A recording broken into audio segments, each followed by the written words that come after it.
আমি না কোনোদিনই চাইনি যে বাচ্চা আর ফ্যামিলির কাউকে কষ্ট দিয়ে আমি নিজের কেরিয়ার সেটেল করব। ঠিক যেরমভাবে সিন্ড্রেলা কখনো খুঁজতে চাইনি তার রাজাকে, তার কর্মই তার ভাগ্য এনে দিয়েছিল, ঠিক আমিও ওই দিনটার অপেক্ষা করছিলাম। অবশেষে সেই সুযোগটা আমার হলো। আমার এই স্বপ্নটা ছিল যে আমি শিখবো, কিন্তু আমি কিছুতেই ঘরের কাজ আর বাচ্চা ফেলে আমি বেরোতে পারছিলাম না।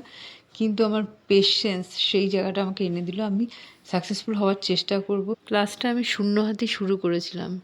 শুধুমাত্র একটাই সুযোগ ছিল যে ছেলে দুটোকে আমার হাজব্যান্ড দেখতে পারবে, বাকি কিছু ভেবেচিন্তে ঢুকিনি। অনেক মানি প্রবলেম ছিল, খুব কষ্ট হতো প্রথম প্রথম কিছু না নিয়ে যেতে। খুবই প্রয়োজন অনুভব করতাম সব জিনিসের, কিন্তু কিছু উপায় নেই। তারপর বলে না যে তুমি যদি ভালো কাজ করো কেউ না কেউ ভালো পিছনে দাঁড়াবেই। একজন আমার কাছে দেবতার মতো এসে দাঁড়ালেন। তিনি আমাকে বললেন তুমি করো, আমি তোমার পিছনে আছি।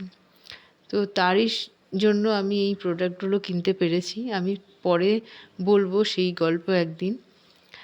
আমি চাই যেন এই প্রোডাক্টগুলোর মর্যাদা আমি দিতে পারি, এবং যেই পয়সাটা আমি এখন খরচ করছি টাকা পয়সাটা, সেটা যেন তুলতে পারি।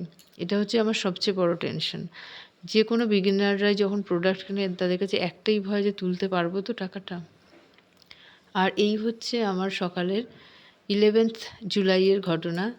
পুচকেটা ব্যাগ কিছুতেই নিতে দেবে না, নিজে ব্যাগ নেবে। একটুও ব্যাগ ধরতে দেয়নি, খালি বলছে আমি বড় হয়ে গেছি, আমি বড় হয়ে গেছি। পা পর্যন্ত ব্যাগ। ব্যাগের ওয়েট ভীষণ, তার মধ্যে জলের বোতল থাকে, টিফিন বক্স থাকে, কী জানি কী হয়েছে আজকে একদম ব্যাগই নিতে দেয়নি। আর গাড়ি থেকে মানে গাড়ির আওয়াজ এত হয়, বাড়ি থেকে ভাবে যে স্কুলের গাড়িটা চলে এসেছে। আসলে সকালবেলা অনেক গাড়ি তো যায়, সেই টেনশনে না চলে আসে সাত সকালে। 10 মিনিট আগে নষ্ট করে। আমি খুব রেগে যাই। আমি সময় নষ্ট একদম পছন্দ করি না। আমি এখানে এসে রিঙ্গা রিঙ্গা রোজেস করছে, আমি খুব রেগে যাচ্ছি যে এই টাইমটা পড়লে কাজে দিত, কে শোনে কার কথা। বাড়িতে থাকলে টেনশন হচ্ছে যে গাড়ি চলে আসবে, তাই রাস্তায় এসে দাঁড়িয়ে থাকতে হয় ওদের জন্য। আজকে যেই ভাইটার কাছ দিয়ে গলিতে সবজি নিই, সেই ভাইটা অনেক দিন ধরেই আসছে না। তো টমেটো, লঙ্কা এগুলো সব শেষ হয়ে গেছিলো। এগুলো তো খুব এমার্জেন্সি, এগুলো লাগেই। তো বুম্বা বললো চলো ঠাকুরপুকুর দিয়ে নিয়ে আসি কিছু, অনেক দিনই যাওয়া হয় না। তো গেলাম, এইগুলো কিনে আনলাম। আর আজকে যেহেতু ফ্রাইডে ছিল, আমরা আমিষ খেতে পারবো, তাই চিংড়ি মাছ কিনে ওলের তরকারি করেছিলাম আর পাট শাক ভাজা। এই হচ্ছে আজকের রেসিপি। আরগুলো সব নিরামিষের আইটেম ছিল, যেগুলো আমাদের স্যাটারডের জন্য লাগবে, মানডের জন্য লাগবে, টুয়েসডের জন্য।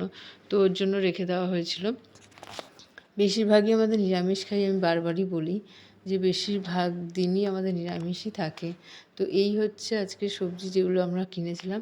আজকে আমার খুব বিধ্বস্ত অবস্থা, মানে প্রচণ্ড পরিমাণে কাজ করেছি। একে তো নার্ভাস হয়ে গেছি বাজারে গিয়ে, কারণ অনেক দিন আমি বাইরে বাজার করি না, ঘর থেকেই কিনি।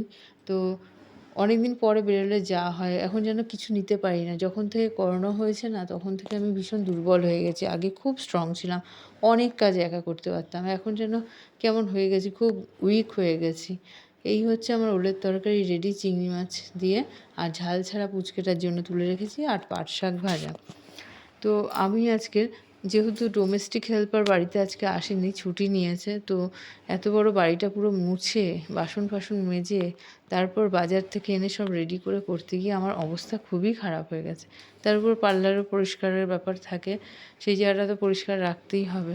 তো সব মিলিয়ে না আমার মানে এত খাওয়ার পরে ঘুম এসে গেছে, আমি আর তাকাতে পারছিলাম না। আমি ছেলেকে ঘুম পাড়াতে গিয়ে পুরো নিজেও ঘুমিয়ে পড়েছি।